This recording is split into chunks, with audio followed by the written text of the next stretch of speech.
中国古代寓言故事第5集《邻人献玉》，制作人陈妍曙色，欢迎订阅本专辑。魏国的一个农夫有一次在犁田时，突然听到一声震响，他喝住耕牛，刨开土层一看，原来是犁撞上了一块直径1尺、光泽碧透的玉石。农夫不知是玉，所以跑到附近田里请邻人过来观看。那邻人一看是一块罕见的玉石，于是起了歹心。他编了一套谎话对农夫说，这是个不祥之物，留着它迟早会生祸患，你不如把它扔掉。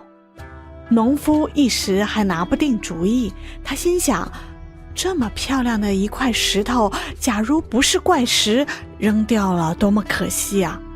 农夫犹豫了一会儿，最后还是决定把它拿回家去，先摆在屋外的走廊上观察一下，看看到底是怎么一回事。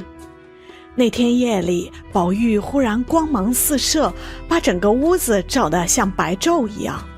农夫全家人被这种神奇的景象惊呆了。农夫又跑去找那邻人，邻人趁机吓唬他说，这就是石头里的妖在作怪，你只有马上把这块怪石扔掉，才能消灾除祸。听了这句话以后，农夫急忙把玉石扔到了野地里。时隔不久，那邻人就跑到野外，把玉石搬回了自己的家。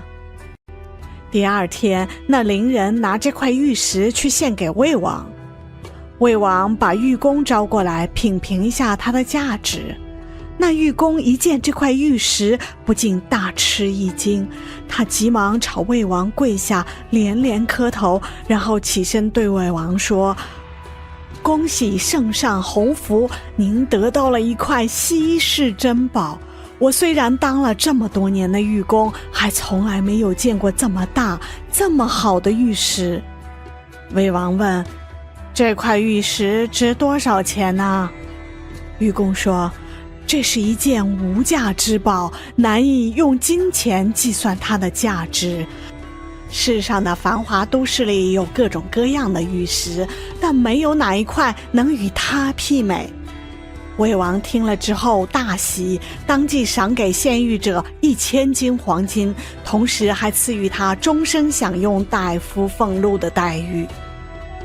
这篇寓言出自《尹文子大道上》，故事生动地描绘了邻居的奸诈和狡猾。他先用谎言骗人，再用偷窃的方法夺取宝玉，继而为了博得魏王的欢心而献玉，结果却得到了1000斤黄金，并终身享受上大夫的待遇。狡诈的人因骗取的玉石而受赏10禄，而善良的穷苦人却还蒙在鼓里，一点也不知道。这个故事告诉我们2个道理：一是不能轻信他人的话，2是应该多读书，知识才能改变命运。